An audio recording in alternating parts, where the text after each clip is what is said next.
You're listening to the AFTERBUZZ TV network, now the largest new media platform on the web, and your #1 source for after-show entertainment. Very good, Gene. Johnson.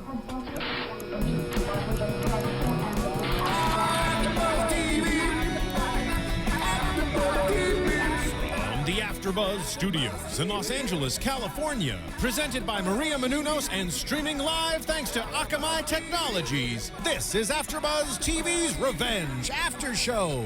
We'll break down tonight's episode and get you all the latest news and gossip. And now, another post-game wrap-up show for your favorite TV show. It's AFTERBUZZ TV's Revenge After Show. Hello, AfterBuzzers. Welcome back to Revenge, Season 3, Episode 10, Exodus. Of course, we had the amazing mid-season finale wedding episode tonight. We have a lot to talk about here. Of course, I am your host, Roxy Striar, alongside Sarah Giraud. So happy to have you back here. I'm so glad to be back. We missed you last week. I missed you guys, actually. And surprisingly. Hey. Surprisingly. I think we take offense to that. And of course, Phil Svitek in the booth, helping us out and co-hosting. I take such offense to that because we were setting her up with guys we know a little bit more. So we're only currently accepting tattoo guide applications. Oh, right. We were last week taking applications for me, and I'm just going to say I'm personally offended by the small amount of applicants I got of eligible bachelors out there. And by small amount, I mean I didn't get a single tweet. I was weeding them out. Oh, is that what happened? They have to be worthy. So Sarah's have to be tatted up. Well, let me clarify. If they're really nice and they don't have tattoos, I will consider it. However, if they have tattoos and they're weird, you won't consider it. No butterfly tattoos for you. Oh yeah, exactly. They need to be classy and cool. And before we start tonight's episode, we wanted to give a shout out to our #1 fan, Mrs. Kathy Giraud, Sarah's mom, who watches every week. So hello, and thank you for watching us. And thank you guys, all of you fans, for watching us and keeping with us here at Revenge. We love you guys, and we love hearing what you guys have to say. So, of course, as always, go to iTunes, rate, comment, subscribe, and YouTube. Of course, just keep the conversation going with us because we want to talk to you. Speaking of which, let's jump into tonight's episode. I want your guys' thoughts overall. How did this feel? Did it feel like the mid-season finale? Or are we missing something? Or are you satisfied with the episode tonight? At first, I was a little concerned, but then towards the end, I literally almost had a heart attack. So you were more concerned. Well, I was more concerned, but I was happier with the episode because it was more exciting. Okay, what about you, Phil? Yeah, it was definitely a really slow build, and so I was like, where's this going? They showed the plan initially, and so, I remember the teaser last week was Victoria getting arrested, so I was like, oh, that's not going to happen. Because as soon as it was part of the plan, everything that was supposed to be part of the plan was never going to happen in that way. And so, but yeah, it dragged along. But as soon as everything hit, I was like, WTF, oh my God. I dropped everything, and I was like, oh my God, I can't. That's my new favorite phrase. I can't. I just can't. I can accept that. I can't. Those are the two things that people are making fun of me for saying all the time. I just can't with you. I can't. I thought that it was a pretty good episode. Like you said, when we were watching, we literally were watching you hit pause for a second, and you're like, there's only 8 minutes to go. Like, what the hell's going on? And then we have all this action at the end. We're definitely left with a cliffhanger. We can say that for sure. And I know that for me as a fan, I thought this was a great episode because it ensured that I'm coming back in January. There's no way you see this and you're like, maybe I won't watch the show anymore. Yeah. You know what I mean? Like, I got to know what's going on. I have to know. So just like I'll be returning in January, we have people returning to the show. And there's two types of... Is that a good segue? It is. Totally. Not to get too far into predictions or anything like that, but it's always twofold in the sense that, you come back of like, well, I think many people were coming back to see tonight's episode because of Lydia. They were like, we don't like this, but we want to see where it's going. This is the different side of it where, like, I have to see what's going on because this is crazy good. There's that difference. I'm going to see this because I don't know where they're going and it seems weird, or this is so good I need to see it. And you feel like this is so good I need to see it? Correct. But the Lydia thing you don't feel that way about? I'm saying the Lydia thing because from having read Twitter and our comments, they were like, okay, we've done Lydia, we don't need it. But in tonight's episode, ironically, I didn't mind Lydia. Right. I actually thought it worked out well in terms of how it developed. I do kind of agree with you, and we're going to talk about Lydia in a little bit, but that person I was actually referring to coming back is Patrick. So we have Patrick, who's back in tonight's episode, and it seems like he's here to stay for a little bit. I'm happy to have him back. Personally, I love Patrick and Nolan. I don't know whether it's just because I think Gabriel Mann is just, as I've said time and time again on the show, the most incredibly talented actor of all time. I am so in belief with everything that he does. Everything he does, I'm like, I believe you. Yep. So his love and passion for Patrick, I feel it. I really do. And I really enjoy their relationship. How do you feel about the two of them being together and about Patrick being back on the show? I definitely enjoy their relationship. I always wonder what Patrick would think if he knew more about what was going on, what his morals would do in this situation. Well, you might not have to wonder too much longer Exactly. because Patrick finds, I mean, what was the deal with this guy? So he opens a drawer and there's a bunch of remotes. And then he clicks a button on one of them and there's a safe there.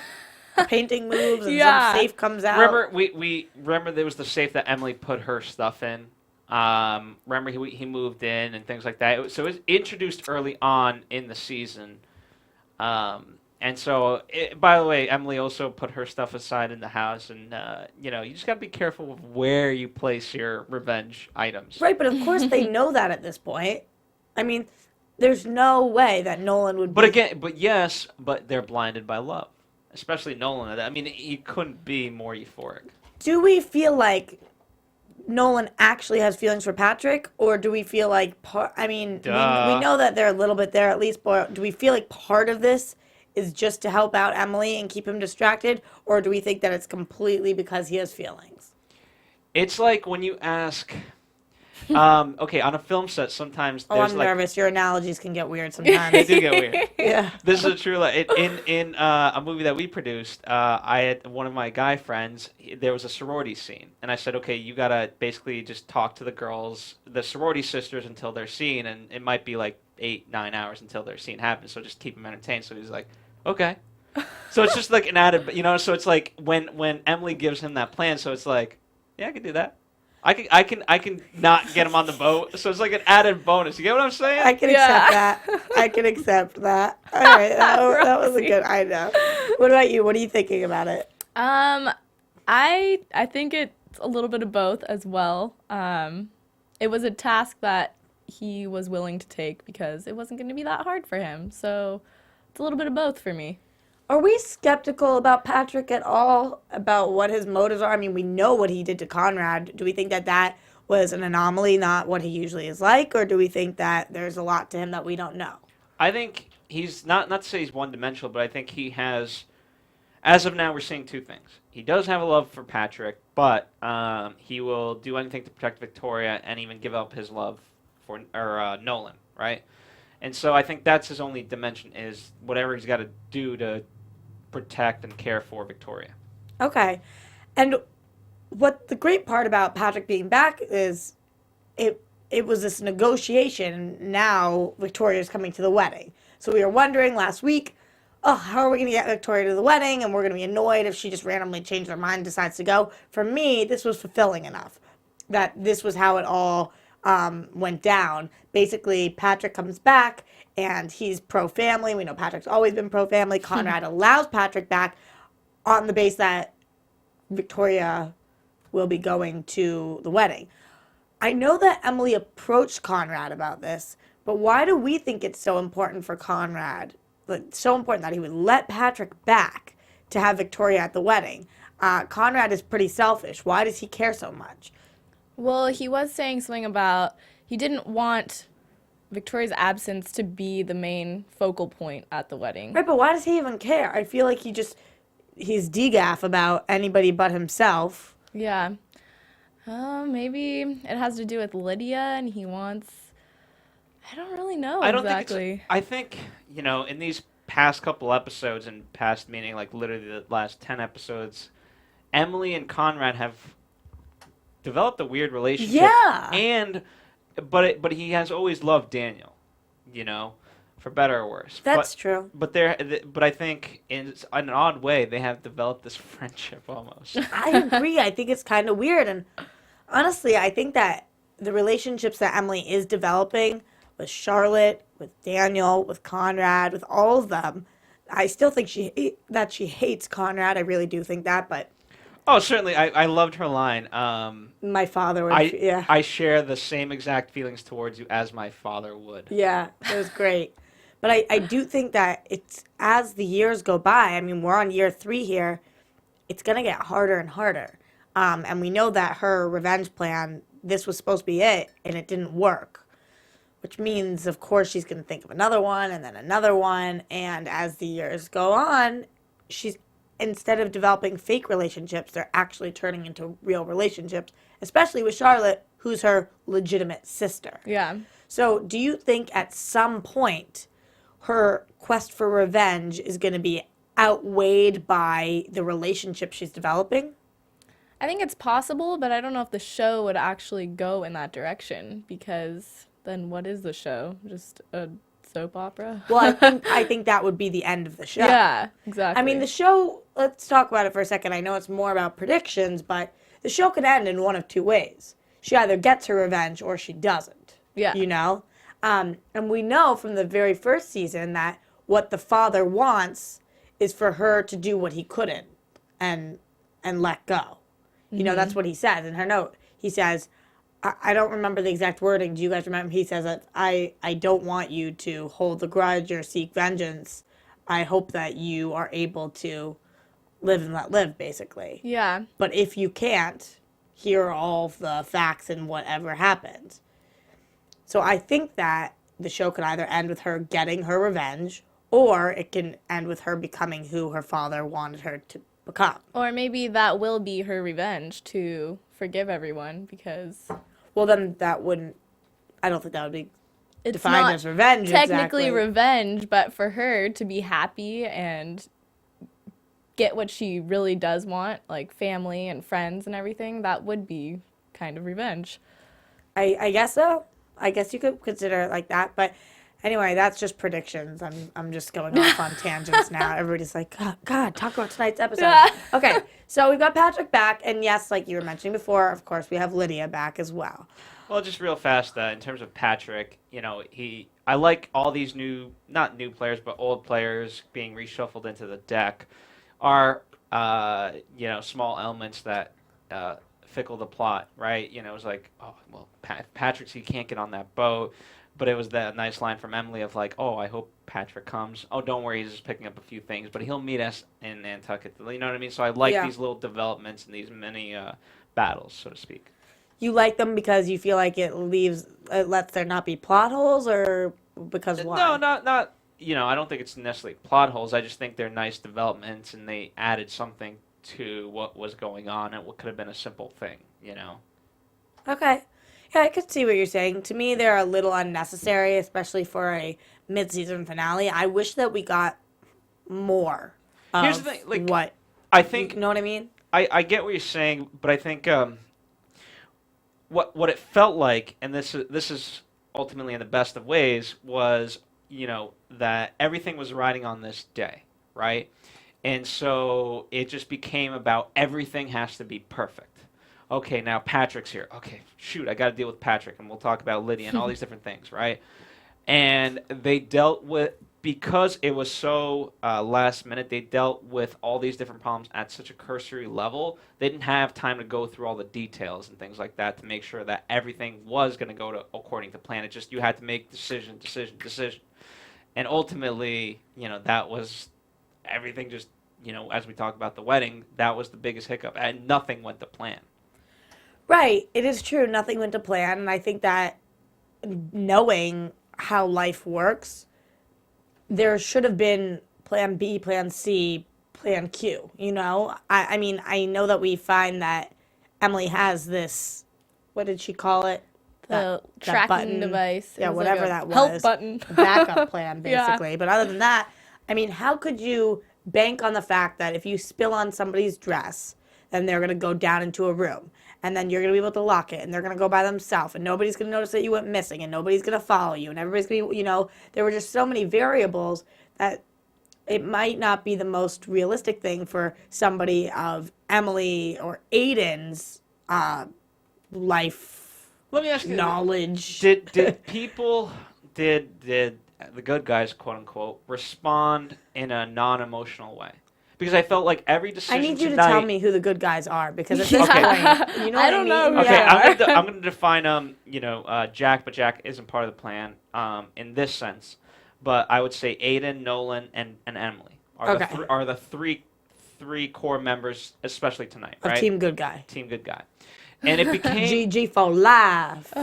remember Aiden has that Like, has that what? line of Aiden says that line nothing's gonna ruin our wedding. Right. And so it just felt like to me like an angry kid of like, this is my birthday and everything has to be good. So shut up. You know what I mean? It just became everything almost out of hatred and anger rather than strategic planning Okay. in those late moments. I see what you're saying.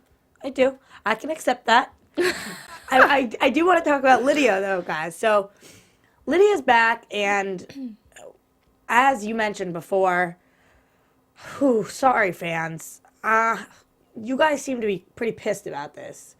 I lie somewhere in the middle. I'm not as angry as some of you guys seem to be, but nobody really wants her here. Nobody was excited for her return. We thought she was dead and kind of wanted her to stay that way. Has nothing to do with the actress. She does a fantastic job. It just seems like a weird character to bring back, and as if it wasn't going to make the plot line progress. However, tonight's episode, I really thought she was important, and I don't know how they could have done it without her. How do you feel? Well, I think it definitely added some dynamic with Victoria. I thought that they were going to get into a little cat fight down in the boat, but then it turned out that Victoria was very glad to have that evidence. Yeah. So, Why do you think that she gave her the evidence? Because do you think she's trying to make amends, or just because Lydia wants to burn Emily, or she wants Victoria's respect or blessing of Conrad? I think she wants back into the Hamptons, and how can she do that but by exposing the people who quote unquote don't belong in the Hamptons? You know. So you think it's because she wants back in? But if that's why, then why to Lydia? Why not show it to Conrad? I mean, why to Victoria? Because Stumped you, Conrad. didn't I? No, because Conrad would do something different with it. I think she's trying to get the most bang for her buck, and right now, who's emotionally charged against Emily? It's Victoria. She's gonna, as Conrad says to her, like, let's stir things up, and she's like, let's. I think it's almost like her peace treaty. I think she's almost like, listen, I'm sleeping with your husband, but here you go. But I know you don't really love him, so that's not why you're hurt. You're just hurt because your image, and here's something that's going to make your image better and make you seem less crazy. You know what I mean? Is everything better now? Yeah. I honestly, in a messed up sense, I really think that's what she thinks. Victoria's face. And Victoria, really accepted the peace offering. Yeah. No joke. It really was like a box of the fanciest chocolate she could give her. Yeah. And she took it, and now I think that they'll maybe go back to being friends. Maybe. I don't know if I would go that far, but I think they're going to be on Team better terms. Team bad guy? Yeah. BG Team for bad life? guys, yeah. BG for life. Who's captain of Team Bad Guy? And is Daniel on Team Bad Guy? Daniel's not on Team Bad Guy. Conrad, there's two teams. Conrad's leading one team, and then there's Victoria. And Victoria and Conrad aren't on the same team? Oh, absolutely not. They sometimes align. So which one's Team Bad Guy? They're BG1 and BG2? Correct. Oh. There's different sectors of... And Daniel and Charlotte are on Team Confused? Especially Charlotte early on in this season was like, poor Henny. what are you doing, girl? Dude, you are like our resident Charlotte. I can't get over how similar you guys look. You That is so sweet. You need to be cast as her sister and something. Maybe I could be her stunt double. Hell yeah. That would be so cool. I could be like Emily Thorne badass, but Charlotte version. Oh my god, we gotta get you on the show as long lost stepsister found. Yeah. David Clark's other daughter at some point reunited from the sea. I like the way you're thinking. Partial Absurd. mermaid lady. That would be really Absurd. cool. Absurd, because Excuse me? You're right. That's absurd because what they planned tonight for this wedding, with the taking your own blood out of your arm and this emergency garter belt, that's not absurd. It was kind of cool, though. It was kind of cool. And going Ninja. back and speaking about Lydia, what did you guys think of the kind of almost tit for tat between Conrad and Lydia? And then eventually from Margot, he finds that, oh, she does love me. I don't know. I felt this was weird. I don't know why I felt exactly like this, but I felt bad for Lydia almost at first because she came back with all intentions on screwing over Conrad, and then she kind of falls for him, but then he didn't believe her, and because he found the book, and then she had nothing. But then again, Lydia is just a massive Team BG, so I don't really like her or care. Yeah. But I did feel a little bad for her, and I thought it was an interesting dynamic. I do think now that Margot said that, which really was the only role Margot played in tonight's episode, I do think now that she said that, Conrad is in full belief, and he'll stay like this now. I don't think it's going to go back and forth. Lydia is going to be like, should I throw him under the bus? Shouldn't I? Should I rat him out? Shouldn't I? I think now they're together. What do you think? I agree. And now that she's supposedly going to get her home back, her plan might... Well, now she has to. The deal's been signed. Yeah. No, but the deal is... no, remember they said, I'll start the deal today. It will be finished tomorrow. I don't know. There's got to be some loophole. It was. I mean, it was interesting. Again, when they made that deal, it was like, okay, well, I know I'm not gonna have the house tomorrow because I'll be quote unquote dead. Yeah. Right. So do as you will with it. You know, just to Yeah. to make the plan go according to plan. Right, but I would also assume, and I could be mistaken, that if Conrad and Lydia are actually doing the damn thing, Then Then- she would live with him, right? yeah, Yeah. and Victoria would live in her other house somewhere. Maybe With she'll Patrick. live in the beach house. Guys, I still see this weird sexual tension between Patrick and yeah. Victoria. I was gonna say that earlier. Like- and What do you think about that? that's what's bothering me. I still don't believe that he is her son. Why is he so creepy protective over her? Why? There's so many questions in that relationship. There's just like a spark there. Yeah. And Victoria likes it, you can tell. Maybe the actors have hooked up in real life. And it's showing in the show. Don't make rumors that you can't. Come on. From what I hear, no, I'm absolutely kidding. Dear God, please know that I am kidding. Jokes. Do not. Oh my God. My name is going to be dragged through the mud now. Slander is about to come my way. Anyway, though, so we've come to this day. We are at the wedding. Here we are. We're on the big day of revenge. Thank you. Thank you for this lovely song. I've asked this before, but I wonder if this is the most played song in the world ever. Do you think there are Anyway. that many weddings every day? Yeah. Really. Right now, there are 5 weddings going on in the world. What Not song, mine! What song do you think is played more than this song? Britney's work. Happy Happy birthday! Maybe Or currently, I have played. what did you say, Brittany? What? Happy birthday. Whoa, did you just steal that? Happy birthday. Oh, No, is that that's me? not you. I thought that was my voice. Soundbite. It's like, how did you get? Anyway, so we're at this. I'm just gonna move on because I can't. I can't. I I can't. can't stop laughing. So we're at this big day, and we think we have everything set. We think it's perfect, and it's clearly not. Oh my God. Don't look at me. Okay, so I'll just face Oh, you. Is that man. okay? I'll face you guys. Ooh, I'm better Um, now.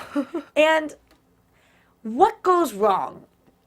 What is the thing that sets everything off? Is it giving the picture, or is it that Daniel's calling Sarah? I mean, to you guys, It's not one thing. Okay, let's talk about. I want to talk about Daniel. You go right ahead then, Phil. Because he was all in, and then today he's like, I On the got phone. to talk to Sarah. Oh, But even when it's so bizarre because even like when he says his vows and stuff, I believe him. He's like, I love you for always. And then he's like calling Sarah the next minute. He's like, I'm gonna be a better man. And then he's like talking about Sarah. Well, he kept trying to convince himself, right? Even Victoria catches him, but early on when they're doing the cake, he says, "I'm going to be a great husband, even better father," and like he's trying to verbalize these things so that way perhaps they'll come to be. But when Victoria talked to him, he just looked placid, which he played quite well. His eyes were great. Yeah, he was. I'm hammered. He was wasted, and Fraternity boy. Totally. Can't get the frat bro. Take the bro out of the frat, but you can't take the frat out of the bro. Exactly. I don't know. I'm so wise beyond my... Anyway, let's talk about what's going on while the wedding is going on. We've got Jack and Sarah. I mean, this was just about the saddest scene of all time. It was like two lost love puppies just sitting there drinking away their feelings. Did Sarah proposition Jack for sex? Like, I don't know. Are you what? She was trying to be iced. She wanted to be iced. She wanted to be. She not only wanted to be iced. She said it in the most direct way. Play your cards right, and you're gonna get laid tonight, Jack Porter. Like she could have been with like a flower Hawaiian lei. Yeah, duh. Not according to the subtitles. That's true. The spelling would have been different, but then we find out that Jack calls her a cab, and that she goes home and she tries to commit suicide. Okay, here's the plot twist. Plot twist indeed. Going back just one moment. Wait, never mind. I'm sorry. One more time. What was that? Okay, no, because okay, she was so sad. I mean, had the hooking up with Jack prevented her attempted suicide? Had they hooked up, would it have prevented the suicide? Or attempted suicide? Yes? Jack tried to kill her. That's what happened. No. No, I'm kidding. Yeah, now you're the one starting rumors. I don't know. I do think she wouldn't have tried to kill herself, like, while icing someone. That seems a little weird. Like, you wouldn't literally be having sex and trying to kill yourself simultaneously, but I don't think that having sex with him would have stopped her from then going home and trying to kill herself. Okay, 2 points. Well, one you actually made about the forgiveness, so I want you to talk about that. But secondary, what was your guys' take on Jack reacting to the fact that, she was telling him, only a few days ago he was playing with my heart and things like that, and, now he's married to Emily, or, like, what goes on through Jack's mind in those moments? I thought that this entire conversation all had deeper meaning than what was actually going on, and that the things that Sarah were saying were actually things that Jack was thinking, and it was like coming to revelation for him. So speak to the forgiveness. She was talking about how she didn't want to forgive. Sarah was talking about how she didn't want to forgive Daniel because she said once she did, then it would be the end of things. And if we saw the last moments with Emily and Jack tonight, he got very angry with her, and it almost seemed not out of place because she was telling him things that were frustrating, but he didn't seem to want to end on good terms. He said he did, but he blew it up out of proportion, and I really think that even though Sarah was saying those things, Jack was feeling them, that he didn't want to forgive Emily because forgiving her meant letting her go, and it meant kind of the end of their relationship. What more did they have to communicate about once he forgives her? Yeah. Nothing, Any of the communication they have is her, like, saying I'm sorry or asking for forgiveness or explaining how things happened or talking about Emily versus Amanda, and that's all he has left of her. Yeah. Is kind of this hatred and this, or this hatred as a cover, So I think that, yes, it was Sarah speaking, but I think she was speaking for the both of them, which is what I think propels him to go in the end to the beach. I don't think it's about Locket. I think it's about... That was an excuse to go there. Right, I mean, what's he going to do? But it's awkward. It's awkward because she's so openly in love with Aiden. It's not like Daniel where she's fake in love. She's openly in love with Aiden. And there's a proposal. And they're engaged, you mean? Yeah. Yeah, and they're engaged. I don't know if Jack knows that. But I feel like at this point he probably does. But yeah, you're right. They're engaged. So it's like I don't really know what Jack wants, but I think he can feel it inside that, that feeling like you're meant to be with someone. And I don't know. I don't know if you guys have ever felt like that, or you've had an ex that you were, in order to maintain a relationship with them, you had to like just keep anger, even though maybe you weren't even angry anymore, but that was the only thing left you had. Is that something that you guys can relate to, or is that something Luckily, that we think no. is? I thought it was a relatable moment of the show. I thought that I think people can think about times where, even if it's a friendship, Yeah. you are pissed at a friend of yours and you guys haven't been friends in a while, but like the only thing you have left of the relationship is that feeling of anger, betrayal, or just not forgiving somebody. Yeah. You know what I mean? And I love when the show does things like that are so relatable, because some of the themes of the show are so unrelatable, such as trying to take down an entire family based on the murder of your father, So I love when they can find these moments to humanize what's actually going on. Yeah, that's why I like Sarah and Daniel so much. Right, it's a good point. Yeah. They're kind of not that they're a couple, but when they are together, they bring each other and they're down to real. earth. And it does seem to be real. But what do you guys think about this suicide, or this attempted suicide? Why did the roommate call Daniel? And how is this going to affect the rest of the show? Well, he probably, or is the roommate a girl or a guy? Doesn't matter. I'm Girl. assuming I was gonna girl, say he, but- she. Probably called Daniel because he knows, or she knows, that Sarah loves him and that there's something there. What, like, who else would there have been to call? But I'm assuming the roommate knew that he was on his honeymoon. Yeah. So how do you So- think it's going to affect the rest of the show then? You think it's going to make him realize he needs to be with her? Yeah. And especially now that he's heard what he has heard that Emily Yeah, said. There's here's the no thing. way. Yeah. I mean, it's twofold in that sense. Like, okay, if you asked me this question and he hadn't found out what he did with Victoria and Emily, then that's a different question. Now that he knows Yeah. that, it's like, okay. But I don't... It's just so confusing. I mean, the fact that he was still thinking about her on their wedding day, Yeah. regardless, just goes to show that I think deep down he really loves her. And, even if there was a true love of Emily, or if Emily's love towards Daniel was real, he still doesn't love her. Do you guys think it's possible to be in love with two different people at the same time? No. Maybe different kinds of love. Like, I love my mom, and No, I no, can in love. love, in love. Yeah. That's a toughie. I've never been in a situation where I could weigh that. I do think it is possible. I do think it's possible. However, I don't believe this is an example of that. I do not think that believe it. Daniel Yeah. is in love with Emily. No. There was a time where I thought he was, or that he might have been, but I don't believe that anymore, and I think he's really in love with Sarah. And it's almost a tragedy when you see something like that. I feel really bad because I feel like it's not what Emily intended, but she's literally destroying this guy's life. I mean, I shouldn't feel bad because he's a murderer at this point. He just Yeah, but shot before her. that. Was that unexpected for you guys? That, I mean, obviously we knew she was going to get shot, so once we see him look at the gun, then it's a little more expected. But did you think that hearing what he heard, that would have been his reaction? That he was capable of murder? I was horrified.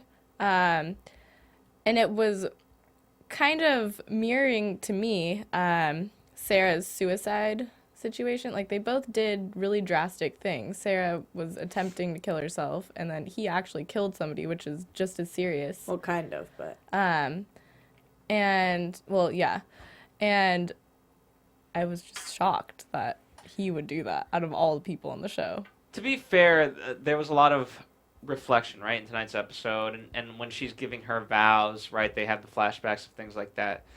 And obviously, in the boat, there's that whole slideshow. And so, obviously, you may not have necessarily seen that, but he's out on the deck and he's thinking about these various things, and a lot's going through his mind. And so, it's just a rush of emotion.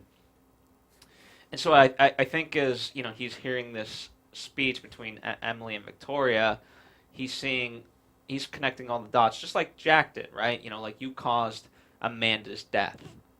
And at least that's what it was for Jack. For Dan, it's like, wow, look at all these things that have happened when you know, and so I don't know, you know, from Dan's perspective, to what end was all of this, and what would it?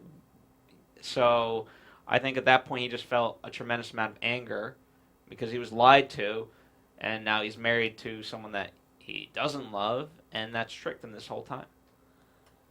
What's the deal? Do you guys think? Were there bullets in the gun? Or what actually, I mean, yes, but what do you think actually happened here? He picks up the gun. He shoots her twice. We know that she had that blood that she was going to use, but we think she actually got shot, correct? The more I think about it, I'm wondering if that gun had some kind of trigger that, like, bursts the little blood bubbles in her dress, and then it made it look like she got shot, but she didn't really. Right. Perhaps. I mean, I don't know. The whole situation, I guess we're just going to have to wait and see, but I was surprised that he would pick that gun up, and I would be even more surprised if Emily was so careless as to leave the gun loaded, you know? I think it needed to be loaded because she was always going to fire in the air. Yeah, but if she was going to fire in the air, the shells would have landed, the bullets would have landed on the boat. Which, that's where she was, so hence, they would have just landed where she had been shot. No, they don't really know because the how... bullets would have been in her. But the shells would be on... So there's bullets and then shells. I don't know how guns work. Yeah. There's shells and there's... Yeah. So the shells would have been on the ground, the bullets would have been inside the body. And the bullets... Unless it was a clean exit. And now we're talking about something we have no idea about. So if you guys at home are like, these idiots have no idea what they're talking about, I'm agreeing with you. Yeah. So please, of course, as always, iTunes, rate, comment, subscribe. YouTube, call in 424-256. What's Studio B? 1633. 424-256. 1633. 1633. So you can call us or social media us, and we want to know what exactly happens when you shoot somebody. Where do the bullets and where do the shells go?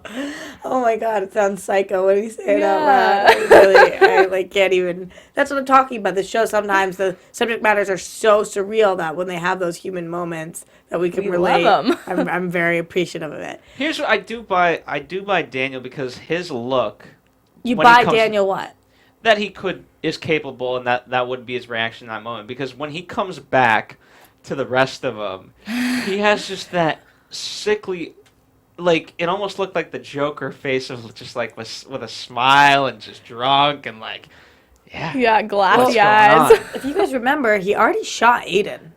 That one time they got into that tiff, remember? And he shot Aiden, and then he went to his dad was being announced as congressman or whatever he was, and he showed up with the blood stain on his shirt and was like, fine.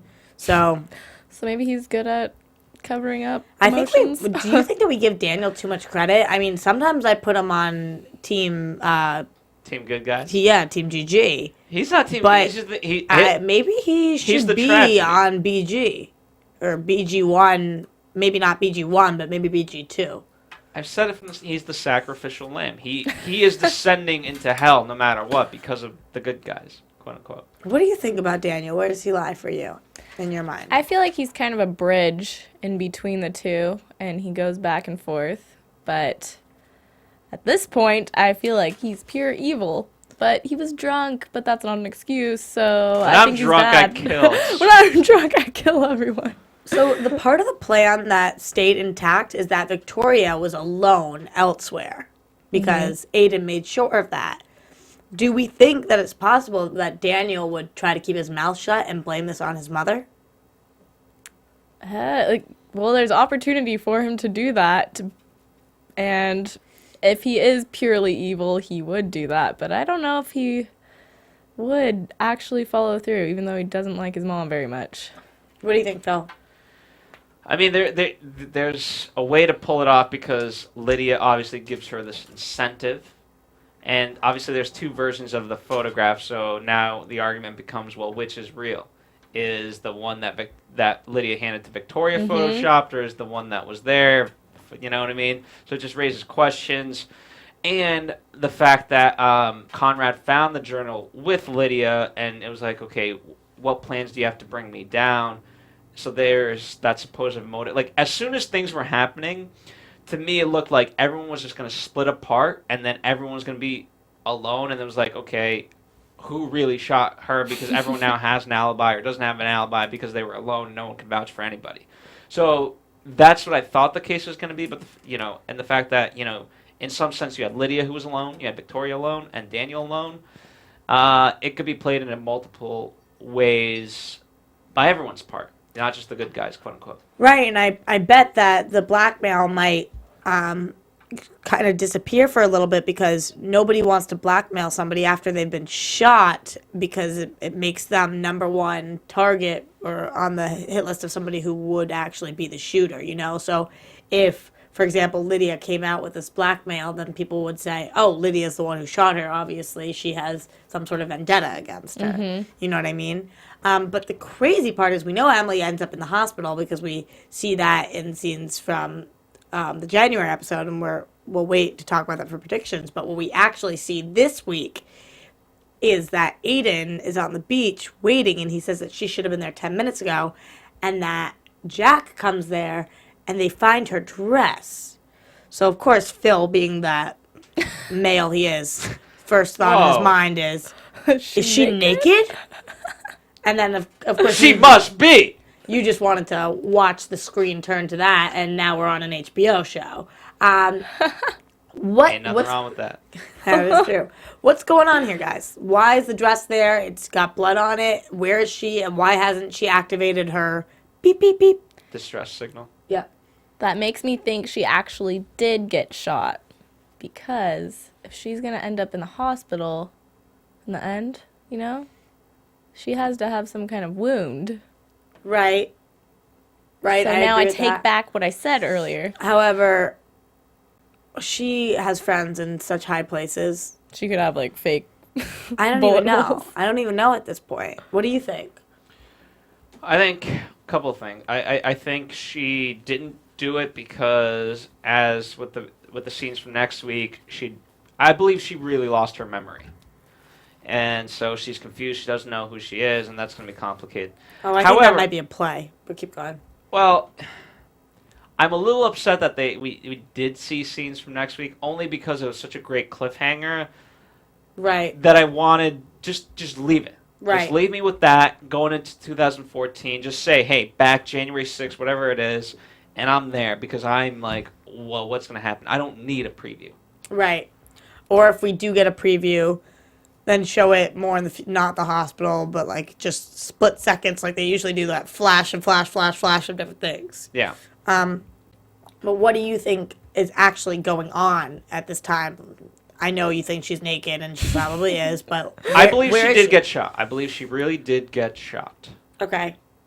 I think that pretty much covers the episode. I mean, do you guys want to jump into some predictions? Yeah. And now, because we've already started TV. talking about them a little bit. Yeah. So you believe she actually got shot, and you believe she actually lost her memory. What do you think? I don't think she lost her memory. I think she's putting on the typical Emily show. And you think she's doing that because she doesn't want to have Daniel know that she knows he shot her? Because she's going to claim that... Oh, I like it that. Is good, because she's going to claim Victoria did it, and if she has her memory, then she can't claim that. Yeah, and then that will give Daniel the chance to not fess up about it. Is Daniel going to leave her for Sarah? Hoo. He wants to. I mean, what if it is part of the plan, which it very well could be, by saying you can't remember anything and having to stay in a hospital, it gives you time to re-strategize, as opposed to if you come back and Daniel's like, oh, I hate you, and by the way, I shot you, then I have to respond, and you know what I mean? This just buys her time. So I don't know. I'm excited for what's going to happen. I really think it's going to be good, and I want it to be good, so. What about Jack? Jack. This poor boy. Oh, my God. Poor boy. We don't know. I don't know about Jack. I mean, I think that At some point, he's got to confess his love for Emily before she goes riding off in the sunset. Yeah. I give, in terms of Aiden, I give him a lot of credit in tonight's episode because he did everything according to plan despite how it was happening in those moments. Right. So when Victoria was in that moment, he got her and he was like, "You got 2 minutes. Go. I'm no matter what, I'm going to make this work for you." Yeah, but it's also a little selfish. You have to think it's not just for her. It's I'm going to make this work so we can be together. Well, it's love. It's we. I suppose. I suppose. What kind of complications is Patrick going to cause now that he has this remote and something? Oh, dear. Do you think Nolan did that on purpose? No, I certainly do not. You don't? Okay, to be fair, it's a safe. So, like, if you're in It a could rich... be anything in there. I mean, only on Revenge would we jump to the conclusion that, like, he's going to know that something is behind it. But, like, in a normal rich person's house, quote-unquote, people have safes. That's a very, very valid point. Yeah. I absolutely agree with that. Didn't even think of that normal thing right there. I know, yeah. He could just be like, I keep my money in there. And I would say, oh, okay. But no, it's going to be some big, huge thing, of course. Yeah. Guys, any other predictions? Anything you could think of that you think either will happen on January 5th, which is when we'll be back, or will happen in 2014?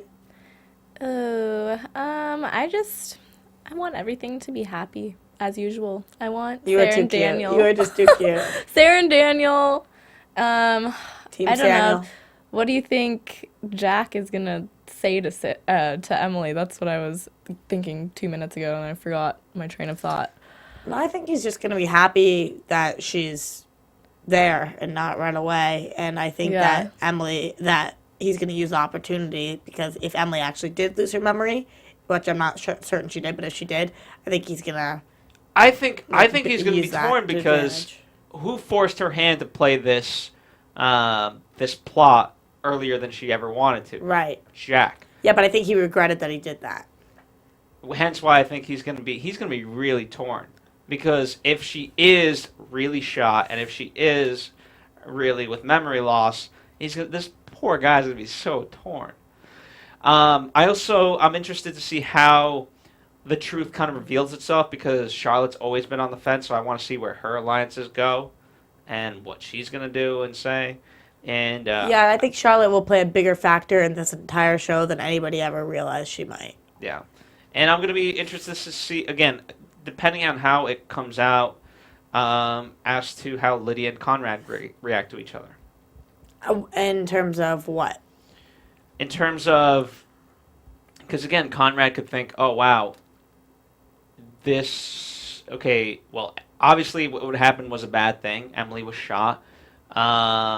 You were conspiring. There's photos. And I did see that diary, again, going back to the diary, so, like, were you trying to take me down? Was this just a failed thing? And unfortunately, now my son's taking the blame for this. Are you nuts? Like, we'll But see. I think Lydia was accounted for at the time. I think the only people who aren't accounted for are Victoria and Daniel, who I think Charlotte's going to think Daniel was behind her watching this screening the entire time. We'll find out. But we don't know. Okay, I think those are our predictions. I'm literally devastated that we don't get to be here until January 5th again. That makes me so sad. And the only thing that will make it any better is you guys at home. Please, please, please, as always, iTunes, rate, comment, subscribe. We want to know what you're thinking. YouTube, of course. And if you want to talk to me, you can find me at Roxy Striar. At Sarah GGG. Or, of course, at AFTERBUZZ TV. We always want to speak to you guys. You are what keeps us getting through the week every week because this is going to be a really hard blow. What is that? 3 weeks away? 2 weeks. 2 weeks. Oh. I think Two, it's 3 weeks. But That's 2 weeks off. Here's the interesting part. So we have, I think we have that episode, and I think that's as much as we get until March. Okay. Is what I think it is. Okay. Well, anyway, just more reason to talk to us throughout the week. Happy holidays. And happy holidays, of course, at home. I hope your holidays go a little better than Emily Thorne's wedding went. And until the 5th of January. 6th? The 5th. I think it's the 5th. Oh, okay. Sure. I can accept that. Good night. From executive producers Maria Menounos, Kevin Undergaro, Phil Svitek, and the entire AfterBuzz TV staff, we would like to thank you for listening to the AfterBuzz TV network. To watch or listen to other after shows and post comments or questions, be sure to visit AfterBuzzTV.com. I'm Sir Richard Wentworth, and this has been a presentation of AfterBuzz TV. Buzz you later. The views expressed herein are those of the hosts only and do not necessarily reflect the views of AfterBuzz TV or its owners or principals. Thank you for watching AfterBuzz TV on YouTube. For more of your favorite after shows and interviews, subscribe to our channel here, and be sure to share your opinion on the episode in the comment section below here. We'd love to see what you guys are buzzing about. Thanks again. Buzz you later.